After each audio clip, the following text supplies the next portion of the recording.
Welcome, welcome, welcome. Mic check, mic check. 1, 2. Welcome to Slay Security Plus. Let's go.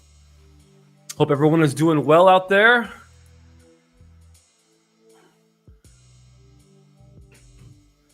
Let me know how the audio sounds, how the vocals sound.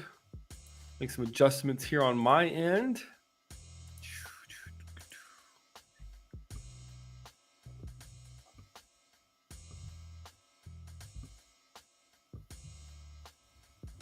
Check, 1, 2, check. Is that better? How's audio going? Let me know in chat how audio sounds. Let's get started. Welcome to Slay Security Plus, everybody that's out there on this fine Saturday afternoon. I hope that you're all doing well. My name is Jesse J, aka the Cosmic Cowboy. And here over the next hour or so, we're going to crush some Security Plus questions. If you are brand new to Slay Security Plus, we are a community-driven initiative with the sole focus of helping folks pass their Security Plus, build mentorship, really just kind of go through these questions, build some ideas around test strategy, and we do it in an inclusive, fun way with a little bit of humor here and there, some community building, some mentorship. Hey, Brenda, welcome to the party. Order Chaos, welcome. V Brown, welcome. Welcome, welcome. Let's hang out here for a minute and we'll get to cooking. Today's beverage sponsor is coffee. Yeah, this is an OG Cinderella mug. I'm a girl dad, so, you know, you gotta have to have that kind of stuff once in a while. Miss Franklin, welcome to the party. Good to see you. All right, while we wait for more folks to show up to class, let's play our sponsor promo.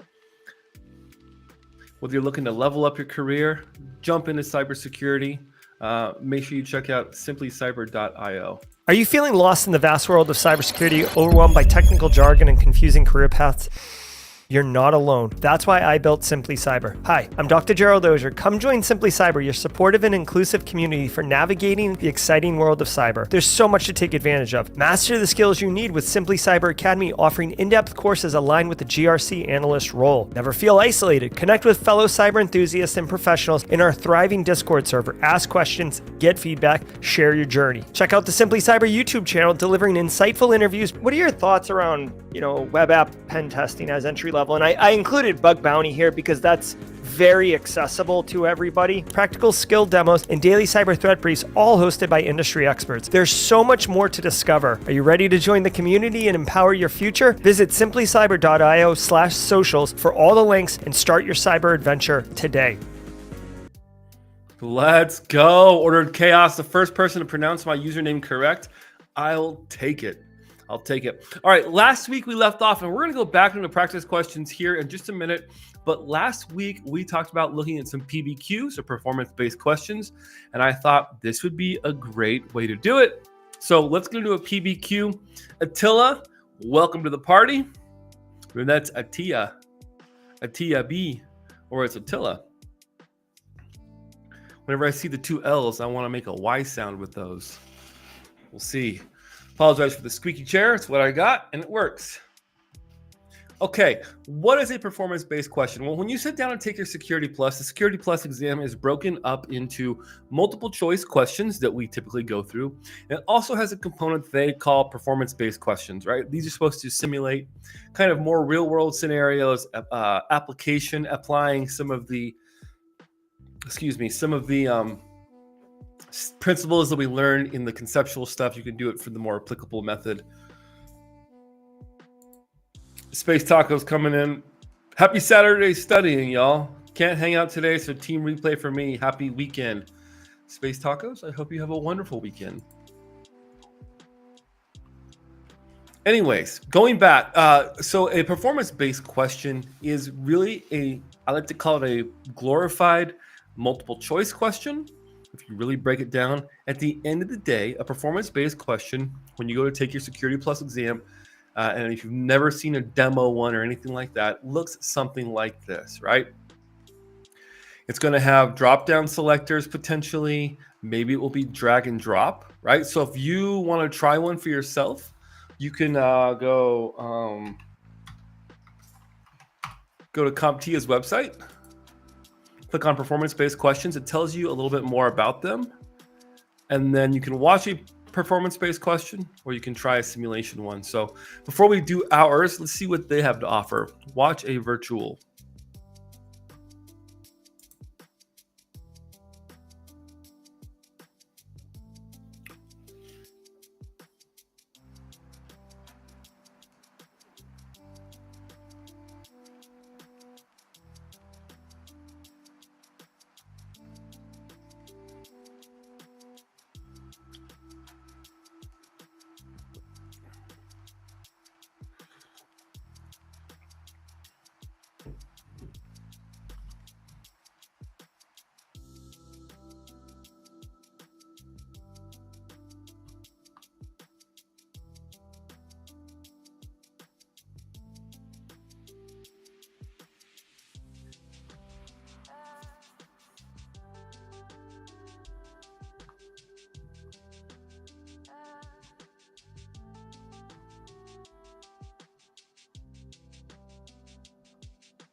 That's different for me. That's not typically what the performance-based questions from my experience look like. Typically, they look something like this. And it's really important when you sit down for your performance-based question that you kind of click around on everything that you can find, because certain aspects of the PBQ may have an element of interaction, right? Something that you can do with it. I've heard stories from folks that miss a performance-based question because they didn't know that they could click on something, or maybe they didn't know that it worked. And so it's always important that you kind of click around and see where the action is. FedEx, what's going on? Welcome to the party. Juan Blanco, good to see you. Blanco. All right, let's get it. Let's see. Do they have a scenario? Here we go. Certificates need elevated privileges to manage them from a security standpoint to maintain the confidentiality and integrity of information systems. Additionally, a privileged engineer needs to mitigate certificate issues to ensure availability for the users in the organization.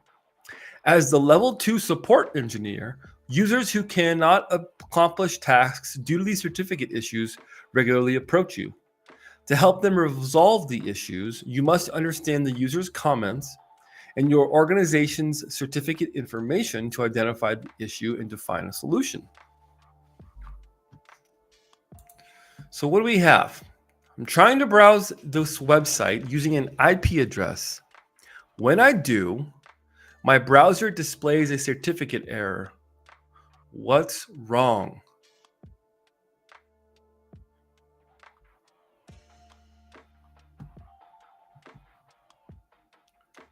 So the accounting intern is trying to navigate what looks to be to CompTIA.org, and they're using an IP address. And when they do, they're getting some kind of error, a certificate error.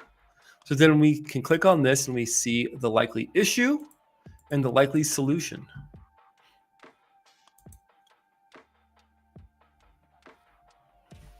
First time here on the live, and I am looking for all the support in studying as I need to take my cert so I can keep my job. You got this. This is one of the best ways to do it is live inclusive study sessions. I don't know what tools you have available, but I highly recommend, and a lot of people also in the Slay Security Plus community, highly recommend the Professor Messer series of practice tests and the notes. I think they're outstanding. Feel free to reach out to me if you need some help getting those. All right, so they're going to the IP address and they cannot get to the website. They're getting a browser. Well, let's see what the likely issues are. Do we think it's the client missing a chain of trust? Is the Cert certificate configured with a FQDN or fully qualified domain name? The client is incapable of SSL or secure sockets there. The server is inoperable, or the system is compromised with malware.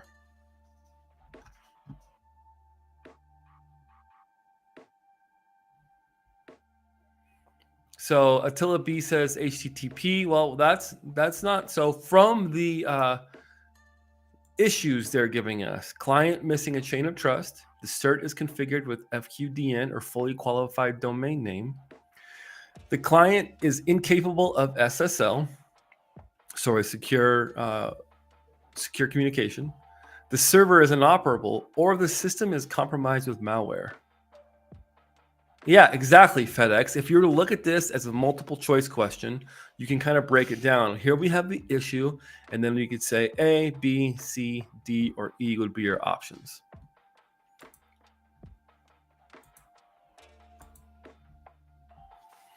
What do we think? Well, we know there's probably some DNS issues going on. I wonder if you all...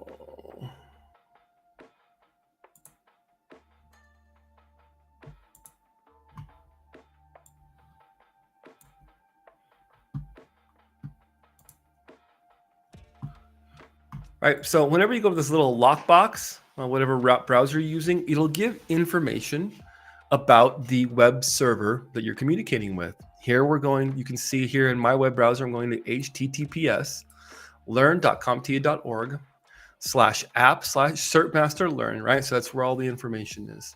And if you click on this lock, you'll get a drop down. It'll tell you if the connection is secure. You are securely connected to this site, verified by Google Trust Services. You take it a step further and take a look at the certificate. And that's what we're talking about, is that certificate, right? Using PKI. So we got some certificates here. Looks like we're doing good. It tells you about how it's signed, the authentication, right? So just a little bit on certs.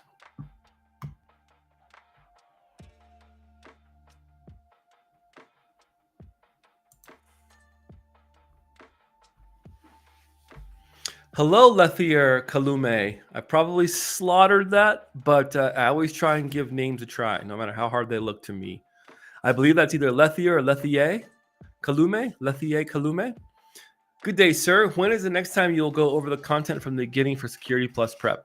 Probably in March. Got some big announcements coming up, and so we'll get through February, and then we'll start over again in March with Domain 1, with a little bit more of a systematic approach, same feel. FedEx says, but sounds more like DNS resolution, and it's configured with FQDN. I think so too, so I'll select that. And what's our likely resolution? We can either connect using the IP address, which they've already said doesn't work when they try that. Connect using HTTPS www.comptia.org. Connect via HTTP. Install a root cert. Install a secure cert, or restart the computer. So we've addressed that the accounting intern is trying to navigate to the CompTIA website, but they're putting in the IP address in the web browser. We think the likely issue is that the cert is configured with the FQDN, so fully qualified domain name. What do we think the solution is? To try using the IP address again, which they've already stated doesn't work? Is it to connect using the qualified domain name?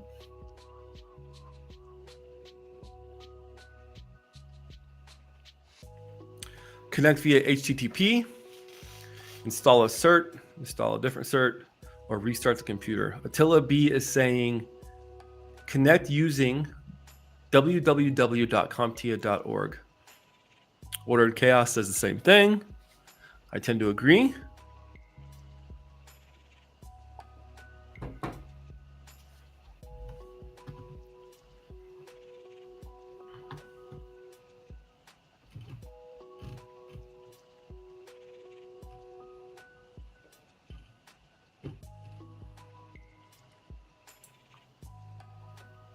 Select that one.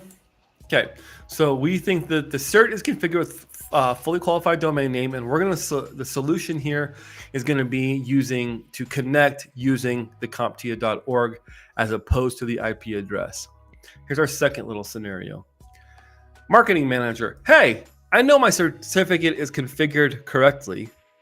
So are you saying my issue may be client related? client related. So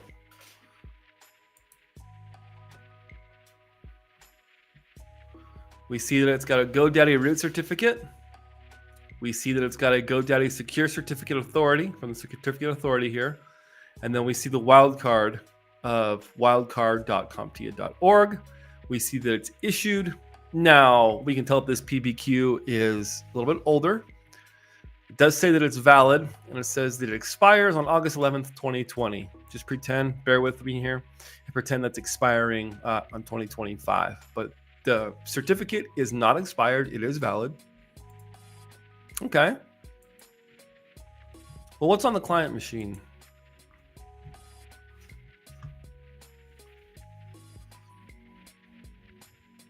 On the client machine, it's got all these different certs.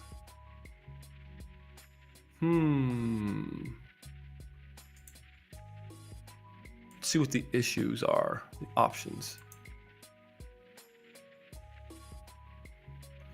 Client is missing a chain of trust. The cert is configured with FQDN. The client is incapable of SSL. The server is inoperable, or the system is compromised with malware. Hey, Tech Ricky, welcome to the party, pal. Good to see you.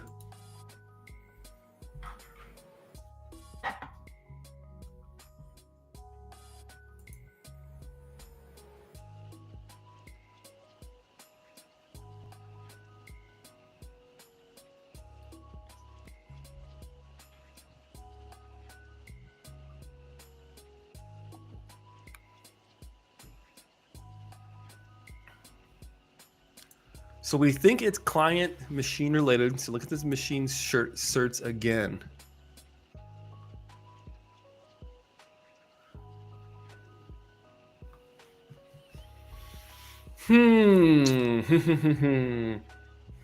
I think I see the issue, but I'll let you all in study class tell me what you think the issue is.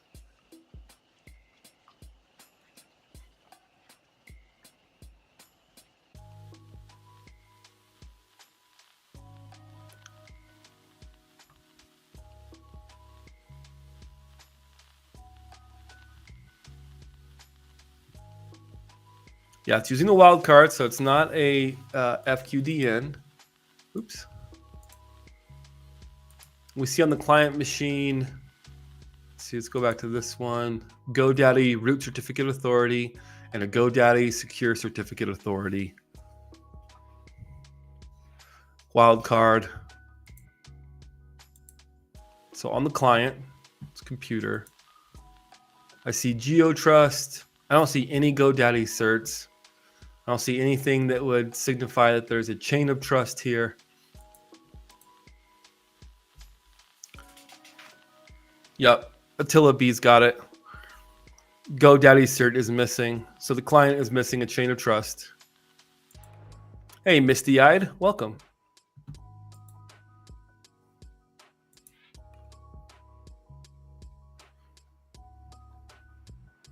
GoDaddy's missing. GoDaddy cert is missing. Yeah. So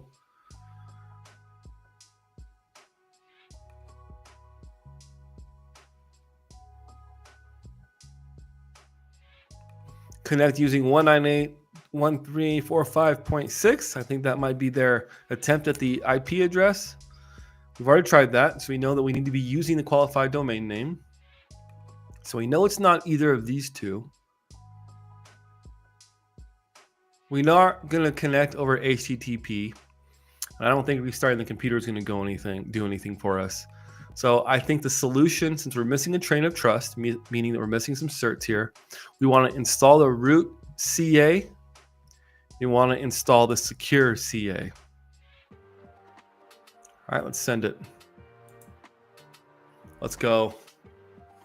Let's go. 9 out of 9, correct. So as you can see,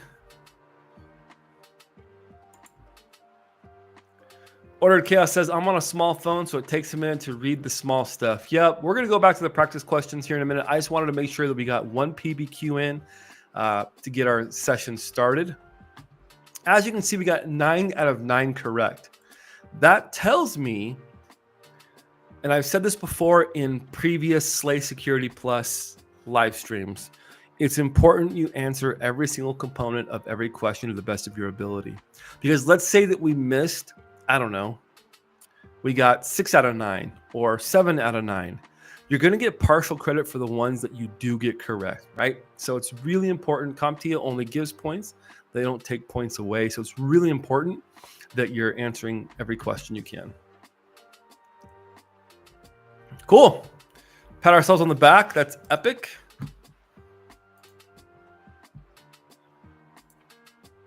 Let's jump back into, where were we?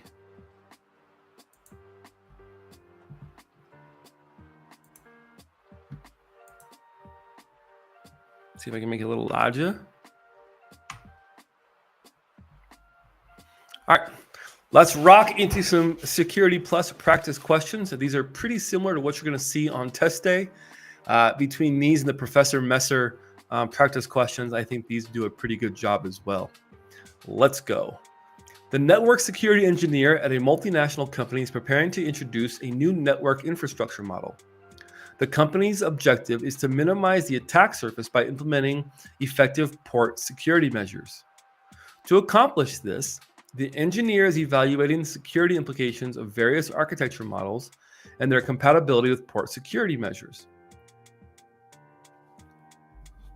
Since the network engineer plans to deploy port security to minimize the attack surface, which architecture model can best assist in supporting and enhancing the effectiveness of port security?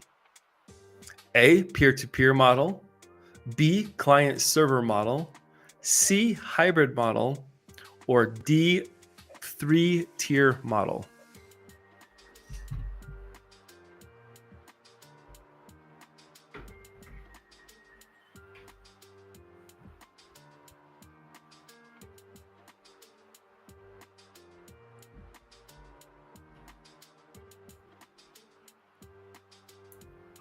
The network security engineer at a big company is preparing to introduce a new network infrastructure model. The company's objective is to minimize the attack surface by implementing effective port security measures. To accomplish this, the engineer is evaluating the security implications of various architecture models and their compatibility with port security measures. Since the network engineer plans to deploy port security to minimize the attack surface, which architecture model can best assist in supporting and enhancing the effectiveness of port security? A, peer-to-peer model, B, client-server model, C, hybrid model, or D, 3-tier model? Read the question twice. A lot of times when you're reading a question, you might get an answer that's already going to come in your head. So it's good to kind of have that answer kind of on the back of the mind, so that when you go to look at the choice of answers, maybe the one that you were thinking is going to be there. I don't believe it's peer-to-peer model, so we can take that one off. And I don't believe it's the hybrid model.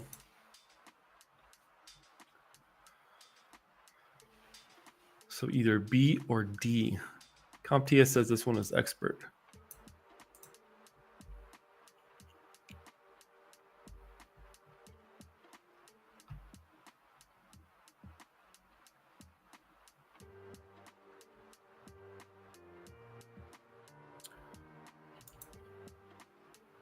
Brenda Snack Panic, love it, says not sure of the right answer, but I don't think it's C. I don't think it's C either. I'm gonna go with client server model.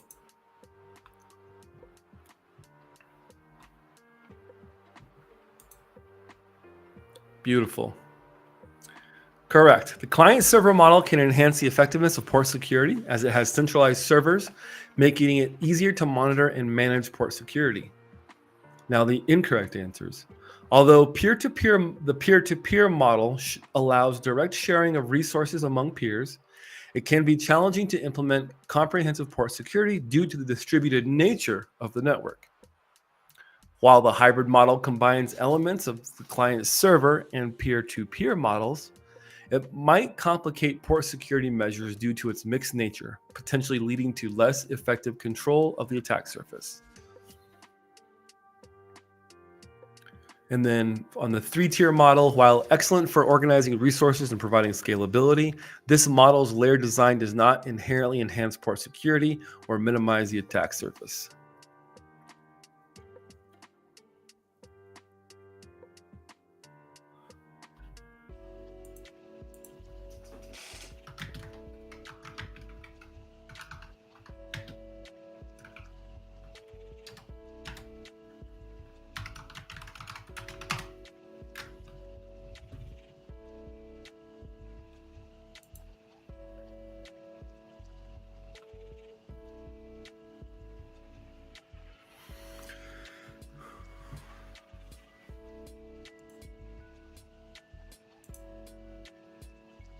Not sure about all these. We'll have to go learn all. I know, Mike, the more you show up, it'll start getting clearer and clearer. What is a 3-tier model? Here's what Cisco describes its 3-tier model. We'll have the core, the distribution plane, and then the access plane.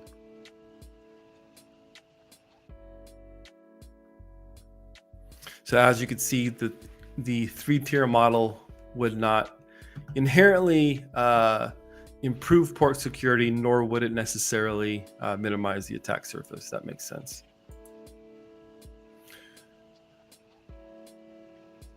Good job, team.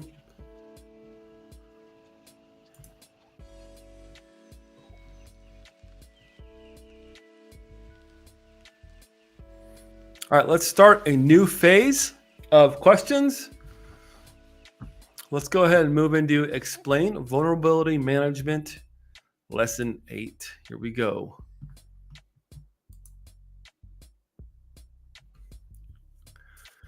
An organization security team performs vulnerability assessments quarterly to identify potential risks in its infrastructure. During a recent vulnerability assessment, the security team identified a critical vulnerability in a server room, which had numerous entryways. Which factor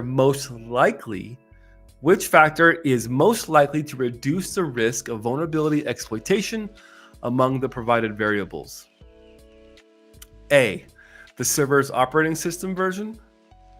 B, limited access to the server room. C, the type of applications running on the server. Or D, the temperature of the room.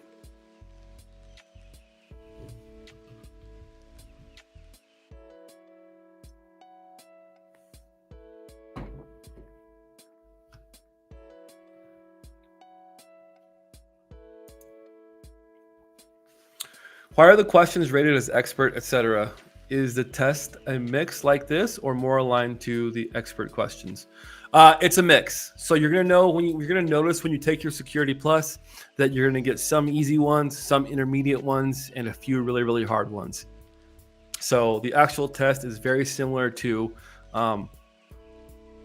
now, remember, when you go to take the test, it's not going to go domain 1 and then test you from domain 2, then test you from domain 3. The way that the Security Plus exam works is it pulls questions from all of the domains as you study.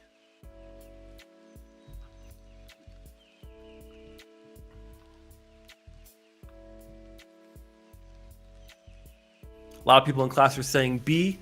During a recent vulnerability assessment, the security team identified a critical vulnerability in a server room, which had numerous entryways. So we're talking physical security, that limits it down. Which factor is most likely to reduce the risk of vulnerability exploitation among the provided variables? What is a provided variable? Well, we've got a server room, which has numerous entryways. We hope that the server's operating system version is updated and patched, but that's not the correct answer. Type of applications running on the server are important, but again, the vulnerability assessment said numerous entryways. The temperature of the server room, while important, doesn't really have anything to do with security, but also this is talking about entryways. The only answer here to me, as we do that process of elimination, the only answer here for me is that limited physical access to the server room, B. Correct. Tightening security measures and directly restricting access to the server room decreases the chance of physical attacks, unauthorized tampering, and unsanctioned connections to the hardware.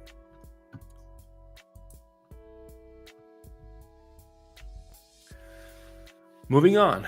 A security analyst is reviewing server configurations in an organization during a vulnerability assessment. The analyst finds that someone left the default vendor passwords active on a critical server holding customer data. Additionally, someone is running unnecessary services on the server, and no one has patched it for several months.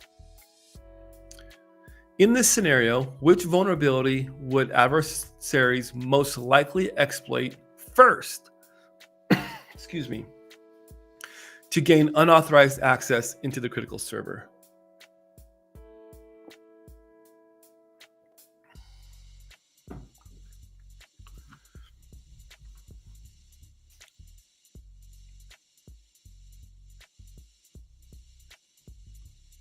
Yeah, this is not good. So we've got default passwords on a server holding customer data. Additionally, someone is running unnecessary services on the server, and no one has patched it for several months. In this scenario, which vulnerability would adversaries most likely exploit first to gain unauthorized access to the critical server? A, absence of an intrusion detection system. B, default vendor passwords not changed. C, use of open source software. Or D, non-encrypted data at rest. I hear my dog's going crazy, so I think somebody might be here. Let me check while you think of the answer and drop it in chat.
Okay, sorry about that, folks.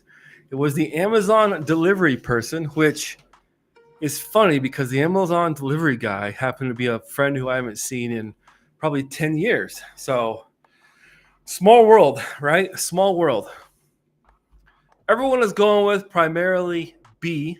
Yep, life happens. So, apologize. Usually doesn't happen during a stream. Today it did. That's okay. Default vendor passwords not changed, right? So the absence of an intrusion detection system is important. We don't see it mentioned here, but let's assume that they do have one. Use of open source software, non-encrypted data at rest. Those are all terrible things to have happen, right? Those are unsecure practices. But we're talking about that very first, right? That first critical point to our entry. First, default vendor passwords. That's going to be the thing that's going to get you the most, right? Correct. Default vendor passwords are well known and one of the first things an attacker will try when attempting to gain unauthorized access. Leaving them unchanged presents an immediate and high risk. Agreed. An organization security team has begun integrating third-party threat feeds into its vulnerability management strategy. The security manager believes this will enhance the ability to identify and respond to emerging threats more effectively. Within vulnerability management, what primary advantage does incorporating third-party feeds offer in organization security posture? A, it increases situational awareness and response capabilities to threats and vulnerabilities. B, it replaces the organization's need for an internal vulnerability assessment team. C, it ensures the organization has complete protection against all zero-day vulnerabilities. Or D, it guarantees the organization is complying with international cybersecurity regulations.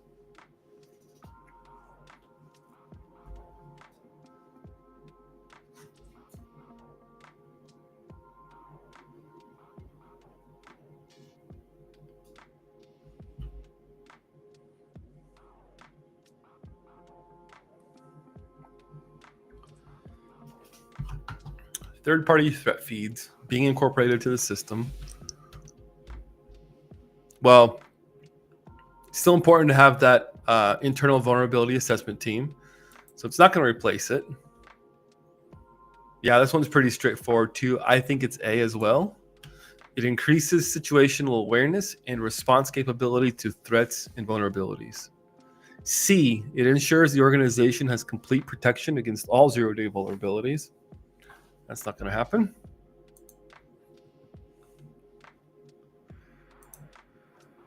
Agreed. Complete protection is snake oil. You've heard Dr. Jerry Ozier mention it time and time again. Remember, the job that we are in is cyber resilience. You can only secure so much. Cyber resilience over cybersecurity. It guarantees the organization is complying with international cybersecurity regulations by using a third-party threat feed. No, I'm going to go with A. It increases situational awareness in response to capability to threats and vulnerabilities. That sounds like what they're going for here. That is correct.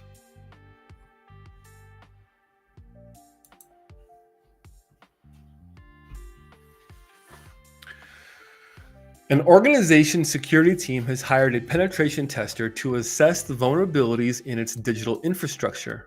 The penetration tester has a clear set of guidelines and is about to start the test. When engaging in vulnerability management within an organization, which activities will the penetration tester most likely undertake to ensure a comprehensive assessment? Select the two best options. A, deleting data found in critical servers.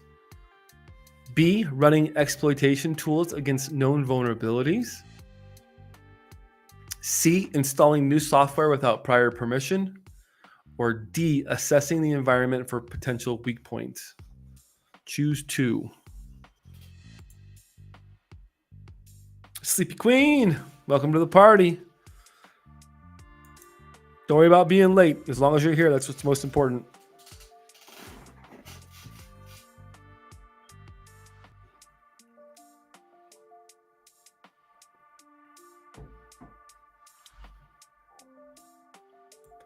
The penetration tester has a clear set of guidelines and is about to start the test. So the clear set of guidelines, otherwise known as rules of engagement, most likely undertake to ensure a comprehensive assessment. Well, the pen testers aren't going to be deleting any data. They may, if they find, unencrypted data, or they find data in places it shouldn't be, they'll put that in their findings as part of the report, but they're not going to be deleting any data. And installing new software without prior permission would most likely go against the rules of engagement. So I don't believe that it is A or C, leaving the correct answers to be B and D. I agree with everybody else here in class. If you've got a different answer, let me know in chat before we send it.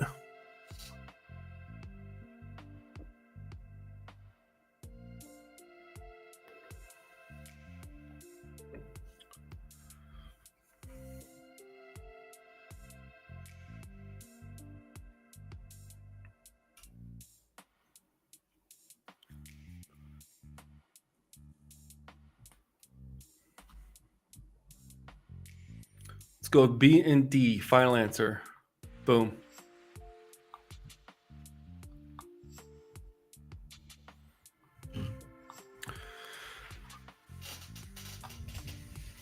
So just as we discussed, deleting the data would be against the critical ethical guidelines and cause severe harm. So the pen tester is not going to do that.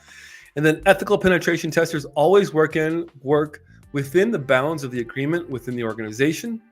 Unauthorized software installation is invasive and could introduce new vulnerabilities or operational issues.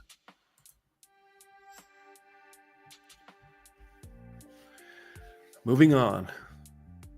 An information security analyst at a tech company reviews a security report outlining recent attack vectors against the company's systems. The analyst identifies potential risks related to unpatched software vulnerabilities still unknown to the vendor and risks associated with weak cryptographic algorithms. The analyst wants to prioritize these risks to decide on immediate remedial action. Based on the provided scenario, which best describes an unknown vulnerability in software that the vendor has yet to discover or patch and the attackers are actively exploiting? A zero-day vulnerability, B, on-path attack, C, a rainbow table attack, or D, public key infrastructure flaw.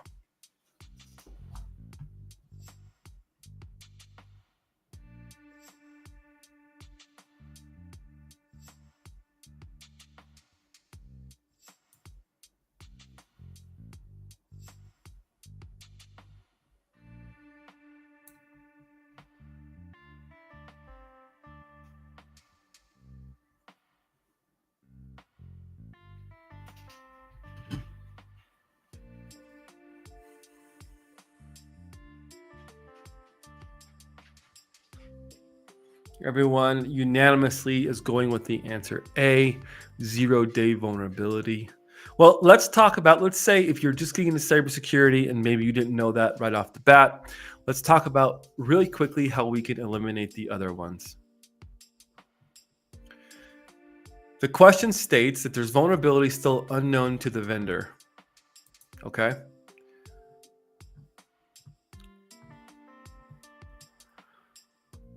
Well, an on-path attack, otherwise known as a man in the middle, is in somebody is in between you and whatever you're talking to, a server, a database, and they're somewhere in the middle, either modifying or capturing traffic to replay it later. So we know it's not an on-path attack.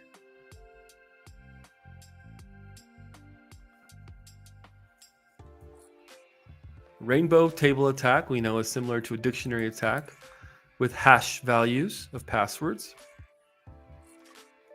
And a public key infrastructure flaw, or PKI, could be part of this second part of weak cryptographic algorithms.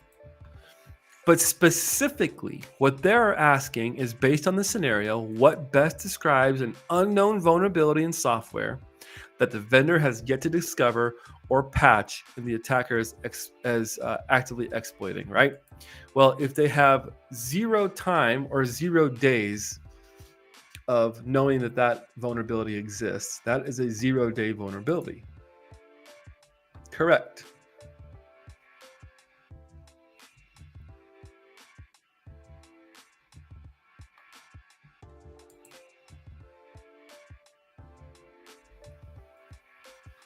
No worries, FedEx. Welcome back. All right. A medium-sized software development company recently introduced a bug bounty program to identify and mitigate vulnerabilities in their flagship application. The security manager plans to coordinate the program's rules and engagement policies. When setting up a bug bounty program for vulnerability management, which activities should the security manager prioritize to ensure the program's effectiveness and ethical participation? Choose two options.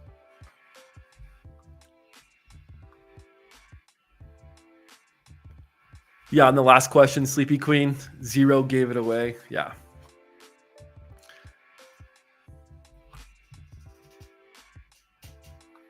All right, let's reread this one. So they want to set up introduce a bug bounty program to identify and mitigate vulnerabilities in their flagship application. The security manager plans to coordinate the program's rules and engagement policies. When setting up a bug bounty program for vulnerability management, which activities should the security manager prioritize to ensure the program's effectiveness and ethical participation? A. Establishing a clear scope of which assets researchers can test. B. Offering substantial rewards regardless of the severity of the bug found. C. Providing a secure platform for researchers to report the findings. Or D. Allowing researchers to disclose findings publicly immediately after discovery.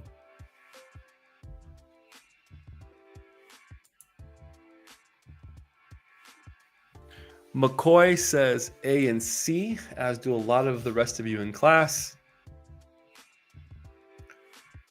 Well, offering substantial rewards regardless of the severity of the bug found. Company just go broke. Allowing researchers to disclose findings publicly immediately after discovery. We don't want that. Yeah, I agree with everybody in class. I think this one is pretty clearly A and C.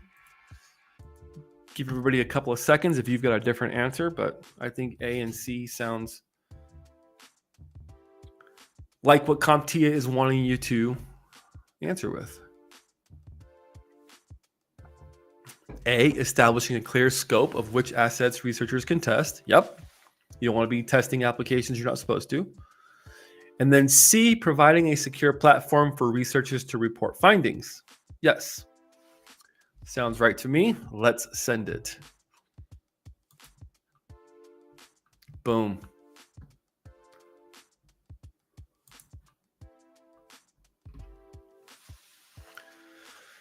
An application security analyst at a software company is assessing new software application before it's released to customers. Before deciding on the best approach for the assessment, the analyst recalls that there are different methods of analysis to evaluate the software's security posture.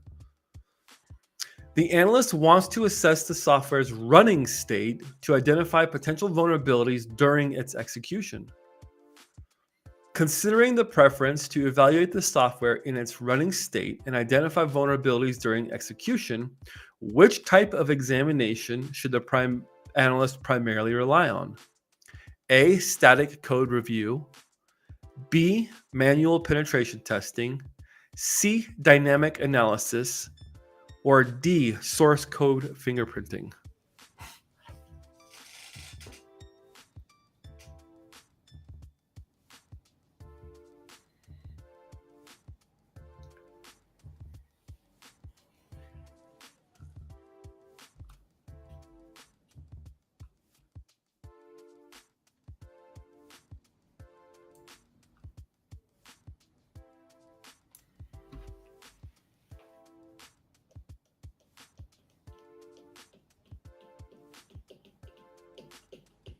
Static code review, right? That's not in a running state. That just means that we're looking at the source code and just looking at it, analyzing it that way.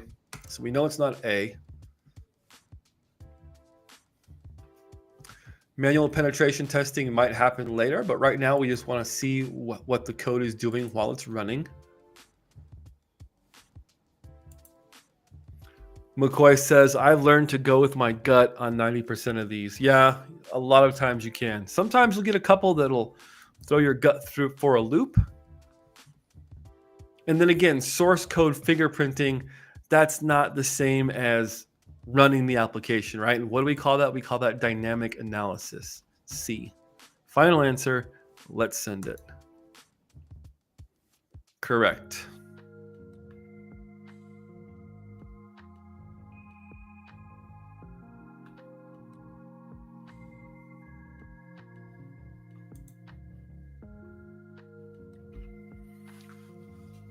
A leading fintech company plans to migrate its primary financial application to a public cloud environment.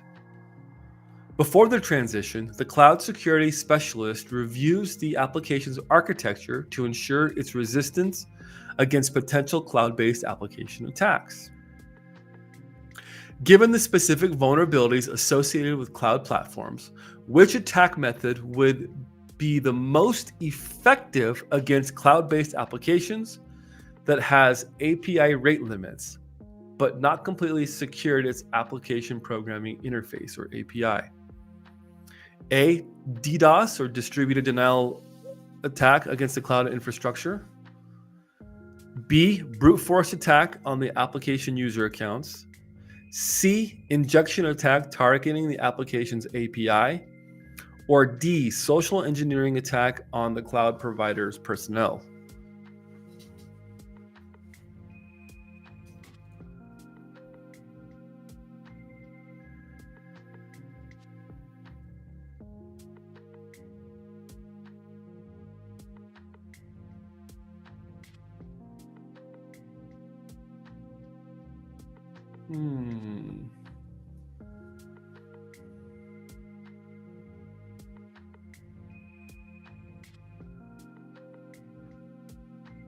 I'm going to give everybody a second to look at the question and answer, but there's something specific in here that tells me that it's not A. Right here. A cloud-based application that has API rate limits, right? It has rate limiting. So I don't think a DDoS attack would work because it has those rate limits. But it has not completely secured its API. I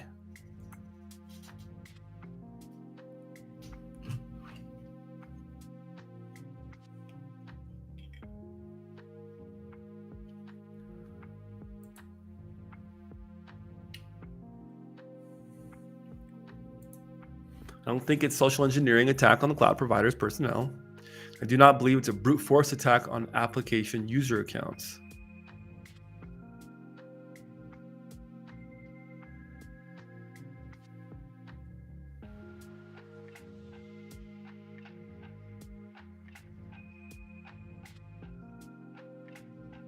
V Brown says C. Sleepy Queen is changing her mind.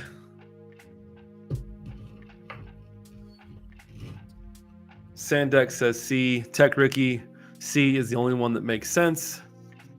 I'm going to go with C. C. Agent Coulson, welcome.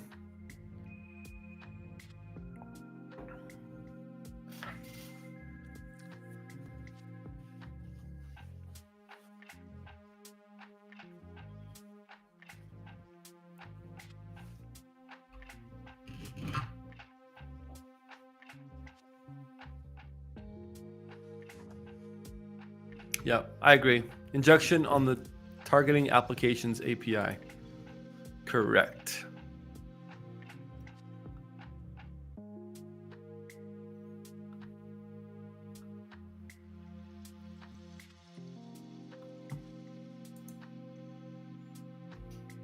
McCoy says, regardless of the amount of questions on the exam, we still get 90 minutes? Yep, that is correct. You get 90 minutes with a total possibility of 90 questions total. And you will typically start off with anywhere between 1 to 5 PBQs. It depends on the test that you get. But if you have a lot of PBQs in the beginning, they give you less multiple choice. If you only have a couple PBQs, then you will get a lot more multiple choice. When you're taking your exam, a strategy that most people preach, and I tend to subscribe to this as well, is do all of your multiple choice questions first, then come back and do the PBQs. You might see a PBQ 1 or 2 that you can answer right out the gate, but typically they're going to require a little bit more thinking, a little bit more analysis. And so if you do all your multiple choice first, this way you've gotten as many possible points, but also you've got your brain kind of in cybersecurity mode. And sometimes some of those PBQs will have been answered throughout the course of the exam. So multiple choice first, then go back and hit up the PBQs. Does the test interface look similar to these practice tests? Here, let's take a pause. So, done practicing.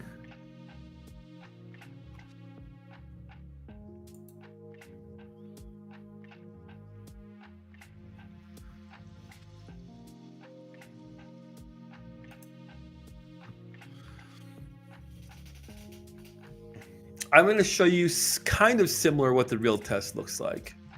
This is a full practice test. See, what we were doing before was practice questions. They kind of simulate practice test questions, but this is what a practice test would look like. It's going to be something like this. So very similar to what we were doing before, and you can revisit later, right? You can flag them for later.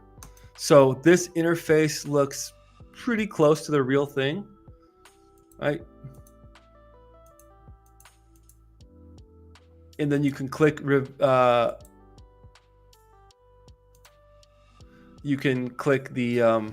pause, or not pause. You can flag a question that you might be kind of sure on, but not 100%. And then you can go back and you'll get to see all the questions that you flagged, and you can pick the one that you wanted to go to.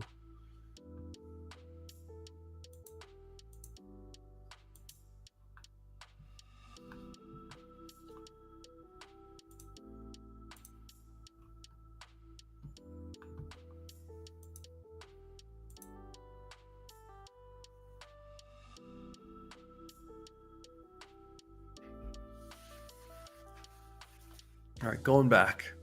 A company hires a team of penetration testers to evaluate the security posture of its newly developed web application. After a comprehensive analysis, the testers submit their findings detailing potential vulnerabilities. The company's security officer reviews the report and contemplates the essential differences between how threat actors and penetration testers would exploit the identified vulnerabilities. What distinct motive differentiates a professional penetration tester from a threat actor when it comes to exploiting vulnerabilities in a system? Okay, so it's the difference between a pen tester and a hacker. Pen testers aim to damage or disrupt the system. B, threat actors provide a detailed report of their findings. C, penetration testers identify vulnerabilities, improving security. And D, threat actors operate with permission to test the system.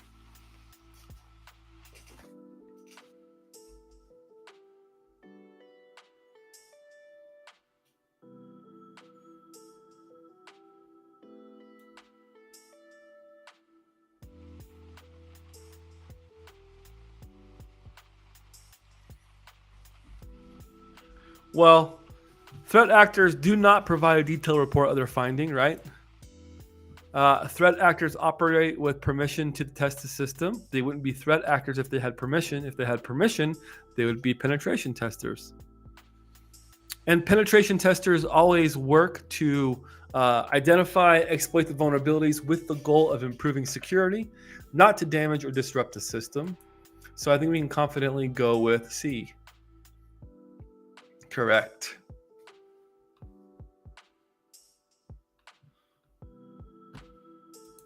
Yeah, they did. Sleepy Queen says they reverse threat actor with penetration tester on some of those answers.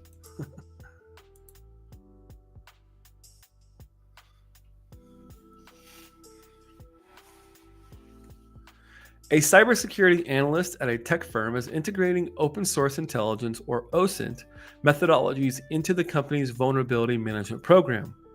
The analyst seeks to use publicly available information to understand potential threats better and improve the firm's security posture. When the cybersecurity analyst integrates OSINT into the vulnerability management program, which will the analyst most likely prioritize to maximize the effectiveness of the security framework? Select two best options. A, monitoring deep web sources for threat actors or dark web for threat actors. B, automating system patch updates based on social media trends. C, analyzing publicly available forums for emerging threat patterns. Or D, upgrading the router every time a new model is released.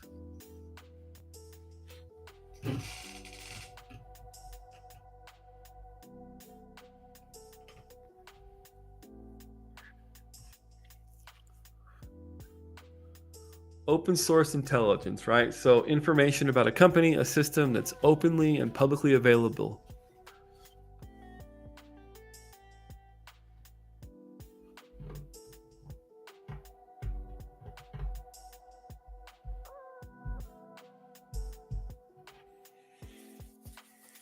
Let the answers flow in chat.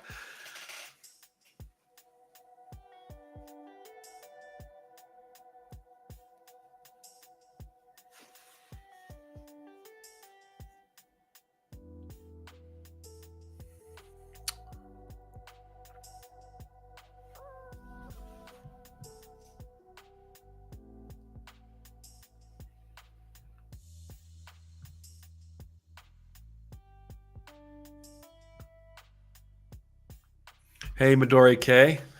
So we see most people are going with A and C, monitoring dark web sources for threat actors or threat indicators. And C, analyzing publicly available forums for emerging threat patterns. Hey, DJ B-Suck.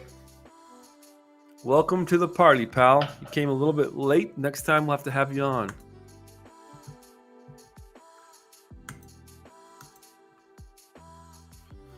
Upgrading the router, office router, every time a new model is released does not sound cost effective. So managers for sure not going to do that. And then automating system patch updates based on social media trends.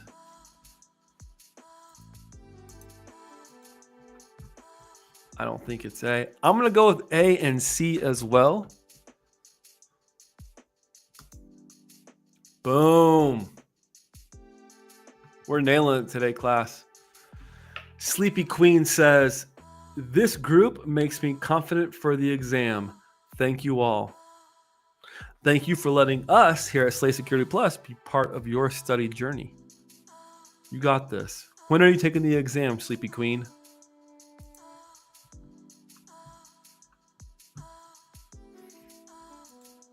Or answer E, outsource to Barricade Cyber.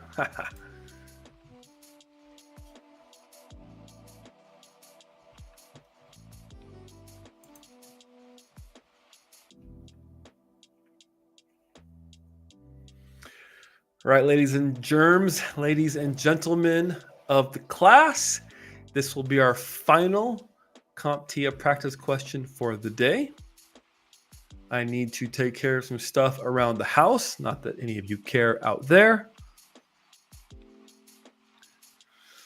A large corporation is evaluating potential hardware suppliers and service providers for its new data center expansion. The IT team aims to select vendors that adhere to security best practices to minimize vulnerabilities.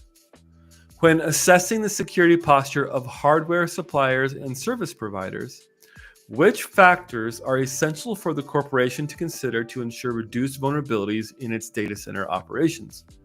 Choose the best two options. A, supply chain verification process in place. B, number of data centers the supplier operates. C, hardware components origin transparency. So where did the hardware originally come from? Or D, annual revenue of the service provider. In 2 weeks, Awesome, Sleepy Queen. If you need any additional test resources, please feel free to reach out. We'd be happy to help. You can find me on LinkedIn and or Discord. FedEx asked if I'm still working on the fence. Nope, it's a temporary fence. Getting sod put in. As soon as it warms up, we'll do sod, and then I'll have to build a much larger fence.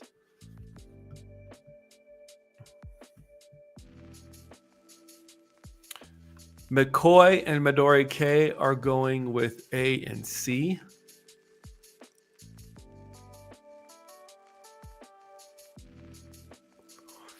Basically, what factors should we consider when looking at our third-party suppliers? What is important?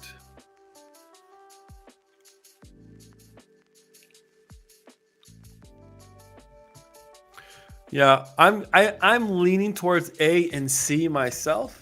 The annual revenue of the service provider would only become important if we're working on the finance team maybe, or we're trying to see the longevity of the company. But from a security perspective, it doesn't bear any weight. I don't think it's D.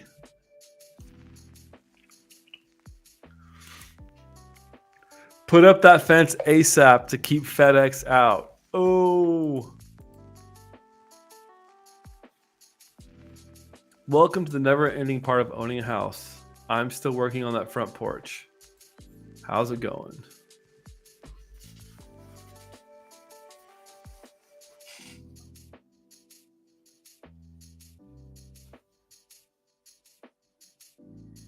A and C. Supply chain verification process is in place. Yes, we want that. And I think it's important to understand the components origin transparency. I'm going to go with A and C. Let's send it. You all out there in Slay Security Plus world, we are killing it today. We are slaying. If we were making a TikTok video, we're slaying right now. I'm cool with that. I'm cool with that.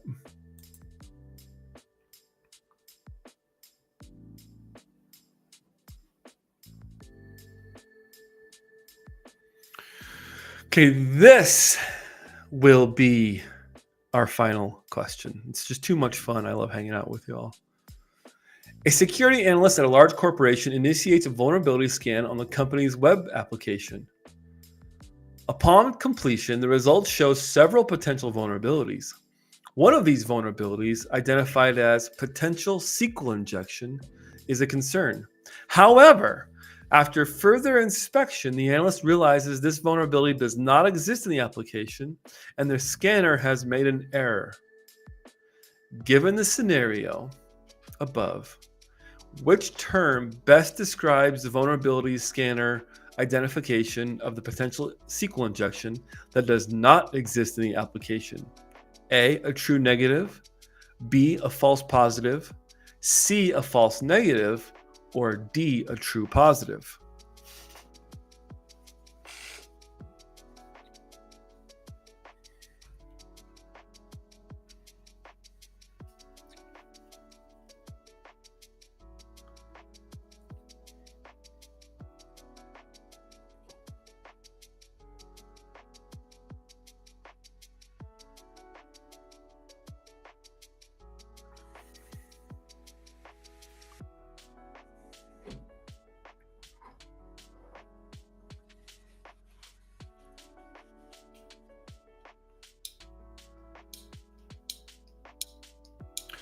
Let's go over what some of them are. A true positive would mean that there is, in fact, that vulnerability existing. But here we see CompTIA tells us that it identified the potential SQL injection, but after further analysis, that vulnerability doesn't exist in our system. So we know it's not a true positive.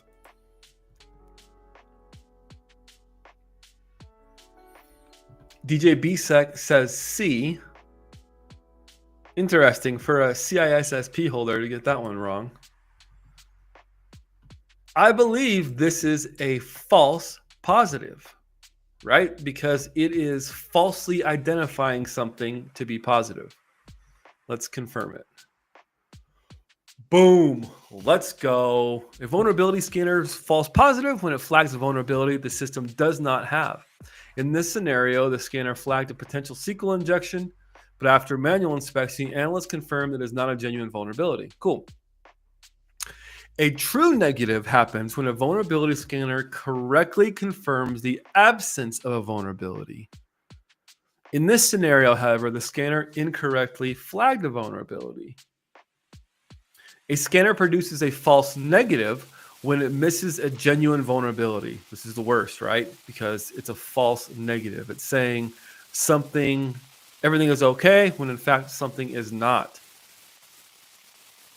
And then this result does not apply since the scanner incorrectly flagged a non-existent vulnerability.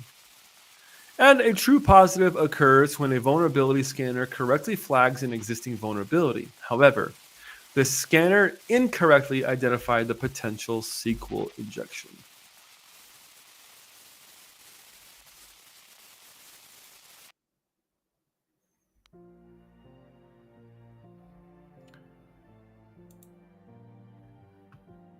Oh, he was surely trolling. Of course, DJ BSEC knows this stuff. All right, let's get one more question. Come on, let's go. Let's go.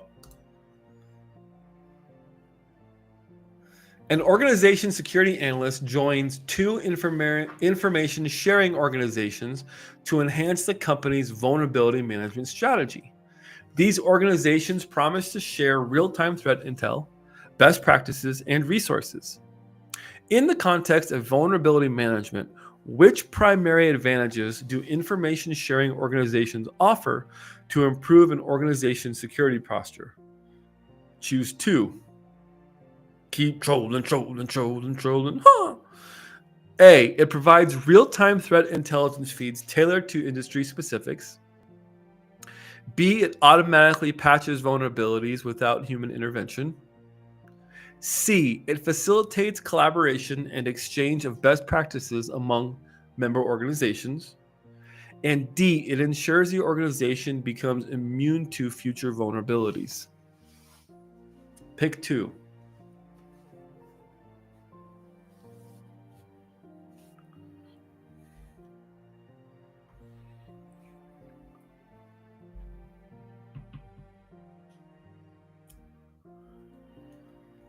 Well, I do like A. It provides real-time threat intel feeds tailored to the industry specifics. B, it automatically patches vulnerabilities without human intervention. All we're doing is sharing information, best practices, and resources. The question has not mentioned anything about patch management or automation.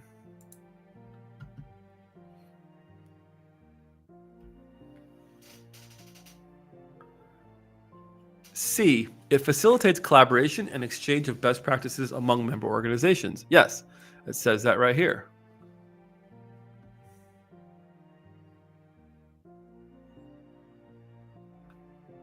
And D, ensures the organization becomes immune to future vulnerabilities. No.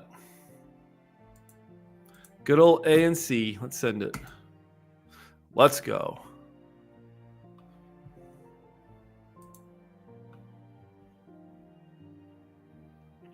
Here we go. Here we go.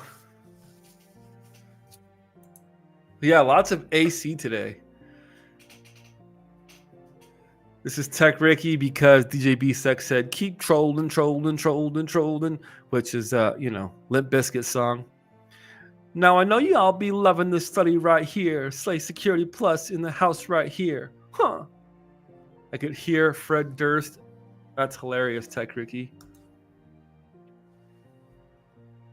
For those of you watching this on Team Replay, go ahead and fast forward that. You don't need to hear me doing a terrible Fred Durst impression. All right. For sure, we're going to end on an expert question, quote unquote. A software development company has recently integrated new tools for dependency analysis and software bill of materials, or SBOM, into its development pipeline. The security team ensures that these tools effectively identify and manage vulnerabilities. When leveraging dependency analysis and SBOM, or software bill of materials, in a software development environment, which key factors should the security team prioritize to address potential vulnerabilities more efficiently? Whew. Recognizing outdated software dependencies, A. B, tracking the frequency of software updates. C, identifying undisclosed open source components. Or D, calculating the software's runtime speed.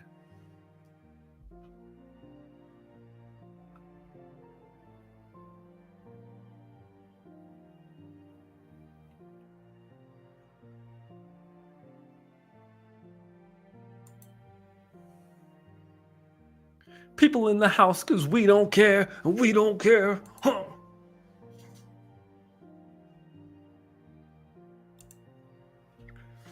Thanks a lot for the session. Amazing, JJ. That's either for me or jaw jacking. Looking forward to seeing me next week. Well, you're going to have to see me online next week because I unfortunately cannot go to Denver for Wild West Hacking Fest. I am teaching phishing and cybersecurity awareness at my work for a 5-day mandatory skills week. And there's no way to get out of that. Could not get that time off. One of the reasons they hired me was for cybersecurity awareness, and it's mandatory for the clinicians to go to it. I already put together my slide deck. I've got a game, but I have to do that Monday through Friday.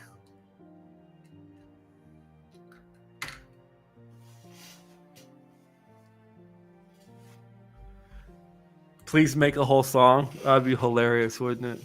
Keep trolling, trolling, trolling, trolling. Huh? Keep trolling.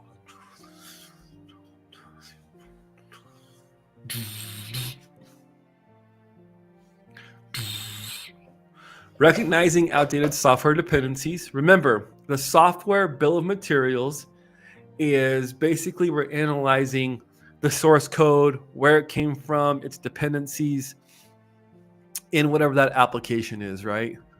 So calculating the runtime, software's runtime speed is not part of that bill of materials.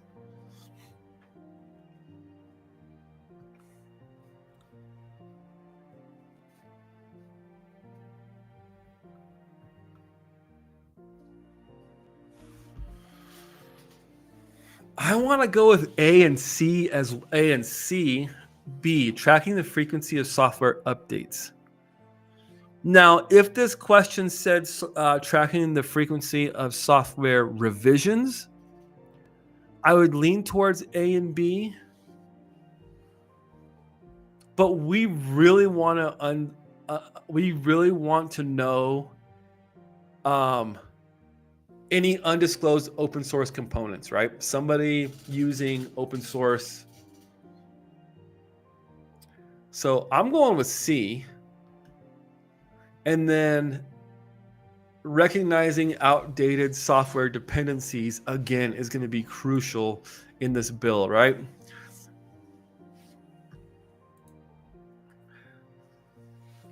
Ben saying, aka DJ BSEC, Ben says, SBOM shows you everything you have in the application that is used to build and run it. Exactly. So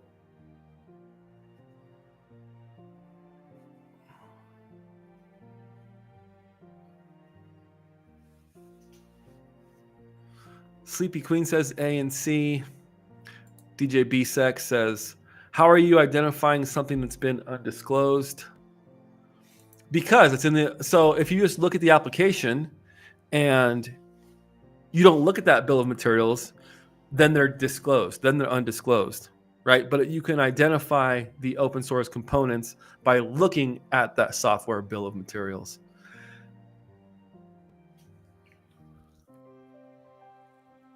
It would be undisclosed if you never did the research. But if you're looking at the bill of materials and it was undisclosed, but then you're looking at the software bill of materials, you can go, oh, look, there are some open source components that were previously undisclosed.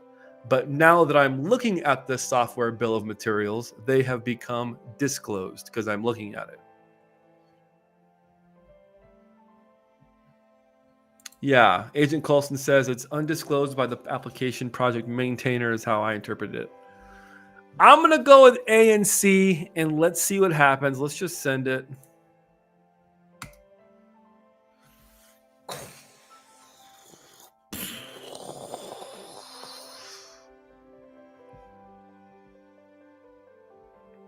Right? The SBOM tools can identify the components.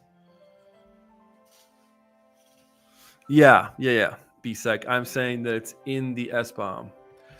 Before, the open source stuff would have been undisclosed. But now that I'm looking at the software bill of materials and go, oh, look, here's some dependency from GitHub, some open source code that is full of vulnerabilities. BSEC says I'm in weekend mode. It is the weekend. It's the freaking weekend, baby. About to have me some fun.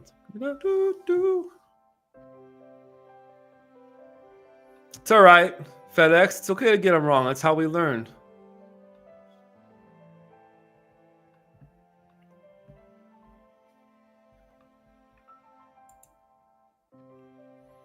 Great way to think it through, team. Let's go. Brenda says, nice. Thanks for talking it through. You're welcome. You got to do that when you're practicing for these too. McCoy says, I just need to stop overthinking these. Yeah, keep coming to the live Security Plus sessions, and you'll start really getting a feel for every time these questions, how they kind of roll as far as the way they will kind of almost give you a scenario in the beginning of the question. And then the real part of the question is usually at the bottom. Typically, on a typical Security Plus question, you're going to have two answers that are going to be pretty, I won't say obvious, but there's going to be two answers that are going to stand out that are not correct. And you'll usually be torn between two. Now, I know with the ISC2 stuff, and especially the CISSP, all four options are like ridiculously close. And you really got to think, what would a manager do in this situation, and select that best answer. The Security Plus isn't quite that stringent. You may get a few similar answers, but typically on a question, you're going to find two answers that could be the best choice, and then two that kind of that are pretty obviously not the correct answer.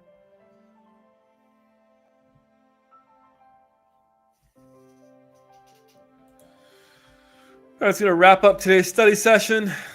FedEx, how about those Bills last week? Oh, man, how about those refs? Let's not talk about it. I don't want either the Eagles or the Chiefs to win the Super Bowl, but I really don't want the Chiefs to win. So I guess fly, Eagles, fly, if I had to make a choice. All right, team. We get ready to sign off here. I hope that you got value from today's study session. Again, if this is your first time, welcome to Slay Security Plus. We do this each and every Saturday at 4 p.m. Eastern Standard Time, providing that there's nothing crazy going on in life or an incident that I'm actively responding to. But we do live Security Plus study questions. Live Security Plus study sessions, including realistic practice questions, performance-based questions. We try and build some community, have some fun along the way, and we do it in a live atmosphere so that you can be part of the process. I'd like to thank Juan Blanco, Brenda, Tech Ricky, McCoy, V Brown, FedEx, Midori K, Agent Colson, DJ BSEC, Ordered Chaos, Brenda, Sleepy Queen, and so many more. Space Tacos, I know you're going to catch this on Team Replay. I want to thank you for taking your time to be with me on Saturday, and I hope that you all have a wonderful weekend.